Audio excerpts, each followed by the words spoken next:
Hello and welcome to my unboxing and review of the PlayStation Portal. Unlike its production of gaming consoles that have achieved an astronomical level of sales, Sony has encountered limited success in the portable handheld gaming market. Although the 2004 PlayStation Portable achieved a milestone that was initially deemed unattainable, it ultimately failed. Sony re-attempted to find success once again in the handheld gaming segment in 2011 with the PlayStation Vita, which featured a more user-friendly physical design and graphics comparable to the PS3. However, developer support withered away rapidly, leading to the inevitability of its ultimate demise. Fast forward to present day, and Sony has re-entered the handheld gaming market in a fundamentally different manner with the PlayStation Portal. Regardless of your location, you have the ability to access and play your PS5 games, theoretically, from any location, provided that your connection speeds are adequate, and the caveat that the Wi-Fi network you're connecting to doesn't rely on a web-based authentication. In contrast to remote play via a computer or mobile device, the PS Portal incorporates a DualSense controller that sports the identical adaptive triggers and advanced haptics directly from the regular DualSense controller. In addition to that, it has this beautiful 8-inch Full HD, 1080p 60Hz LCD touchscreen display. The PS Portal also includes a microphone, dual internal speakers, and a 3.5mm headphone jack for any wired headphones you might want to use. In the box, you also get a USB-C to USB-C charging cable, along with an instruction manual and health and safety guide. I'm going to outright say it, without hesitation.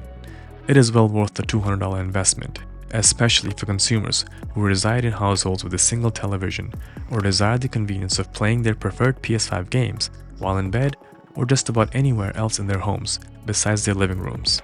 In regards to gaming outside of your home, whether on a public network or at a friend's place, the PS Portal's usability will ultimately be determined by the speed of the internet connection. As a remote play device with a single purpose, it is nonetheless one of the most convenient ways to play your PS5 games. As previously stated, remote play enables you to stream games from your PS5 console from any location. The Remote Play app is accessible on laptops, desktops, smartphones, and tablets.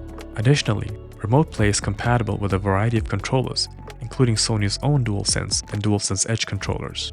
Many individuals find the PS Portal to be relatively puzzling because of this. Why should you spend extra money to own a device for an application that you can use on a device that you already own? Well, simply put, due to the fact that the PS Portal is devoted exclusively to Remote Play. It offers a number of unique advantages that make it the optimal method when it comes to streaming your PS5 games wirelessly. The most apparent advantage is the presence of a fully functional DualSense controller with a giant 8-inch LCD attached in the middle. Based on the game at hand, gamers may utilize the touchscreen's swipe or press functionality as an alternative to a touchpad. The controller configuration feels identical in every way to that of the DualSense controller. This enables mobile gamers to have a slightly uncompromising PS5 experience on the go. Due to its comparatively low computational power demands in comparison to conventional laptops, smartphones, and tablets, the PS Portal boasts a decent battery life. Sony estimates a battery life of 7 to 9 hours per charge. The process of recharging the PS Portal from 0 to 100% takes approximately 2 hours, which is about average for most modern mobile devices. Although this device is portable, it can only be utilized in an area with a stable Wi-Fi connection.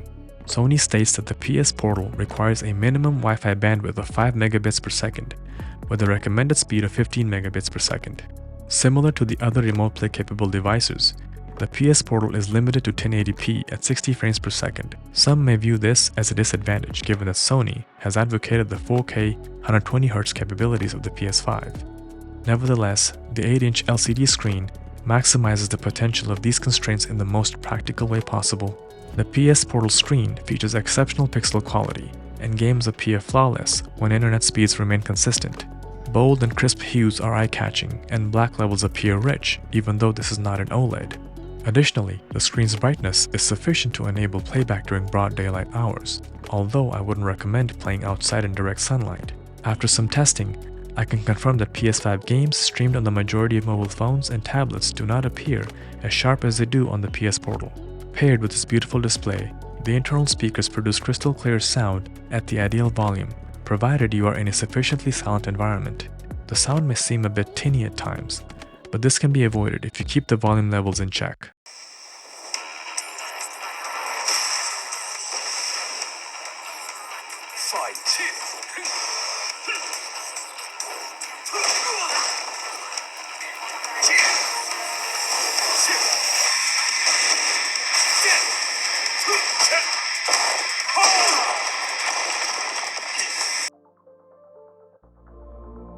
Note, however, that a number of first-party Sony titles incorporate spatial audio, which necessitates the use of headphones or the Pulse Explore earbuds from Sony. While the optimal environment for playing a PS Portal is at home, the ability to do so from any location in the world via Wi-Fi can be extremely convenient in less than ideal circumstances.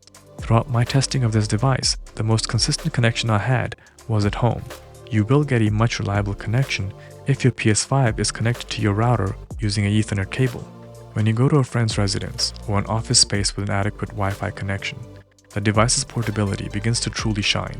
I will address a few issues shortly in regards to these scenarios. When connection speeds are sufficient, the PS Portal streams native titles from the hard drive of your PS5 with remarkable efficiency. The PS Portal features Sony-branded PlayStation Link wireless technology.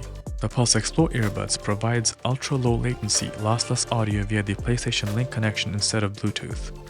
At the moment, no alternative wireless earbuds are compatible with the PS Portal due to their inability to utilize Bluetooth. This wireless connection strategy is rational in light of the possibility that it will decrease latency, but it remains marginally anti-consumer. Even transmitter-based earbuds such as the Sony InZone Buds cannot be used via the USB-C port. Due to the additional $200 required to play games with wireless earbuds, the Portal and Pulse Explore earbuds will end up costing you more than a Nintendo Switch when purchased together. Additionally, the Portal lacks the capability to access videos from platforms such as YouTube and Netflix. Another couple of alarming deficiencies with the PS Portal is the absence of Wi-Fi 6 or 6E and an integrated web browser. Using a standard Wi-Fi network at home or a friend's residence is one thing. Attempting to access the PS Portal from a hotel or any other location that requires a web browser to log in will be problematic. As a result, the portable device is essentially useless while staying in a hotel. On the contrary, Sony never marketed the device as a portable device for outside use, but mainly as a device to be used at home if your TV is occupied and you still want to play your PS5 games during that time. Throughout my testing of the Portal, its at-home usage was predominantly limited to bedtime entertainment. Around 55 miles from my residence, I tried to play on an office Wi-Fi connection. The experience was less than ideal, such as frame drops or freezing, connection issues, along with instances of reduced image quality, but it was still playable.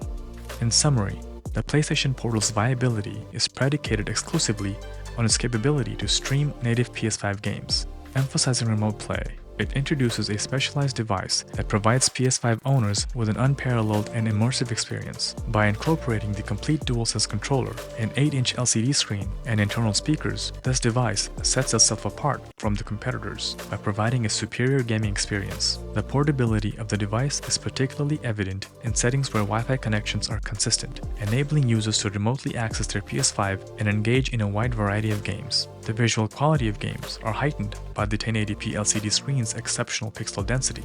Nonetheless, it has a number of significant drawbacks. The audio options are limited due to the absence of Bluetooth connectivity, which forces gamers to utilize the costly and proprietary Pulse Explore earbuds from Sony or the upcoming Pulse Elite headset. The inability to connect to Wi-Fi networks using web browser logins and the absence of support for streaming services such as PS Premium, YouTube, and Netflix restrict the device's versatility, particularly when compared to multifunctional alternatives such as tablets or smartphones that could be used with an attachable controller like the Backbone or a full-size DualSense controller. Notwithstanding these limitations, the PlayStation Portal exemplifies Sony's dedication to advancing the remote play experience. Potential future updates that resolve certain constraints, such as enabling web browser functionality and expanding support for streaming and upgrading the screen to an OLED display, could potentially pique consumer interest even further. In its current state, the Portal presents a persuasive alternative for devoted enthusiasts of PlayStation Remote Play. However, its potential to attract a wider market may be limited by its long list of constraints. Regardless of how ergonomically functional and beautiful this device is, I would still highly recommend the PlayStation Portal. Thank you for watching.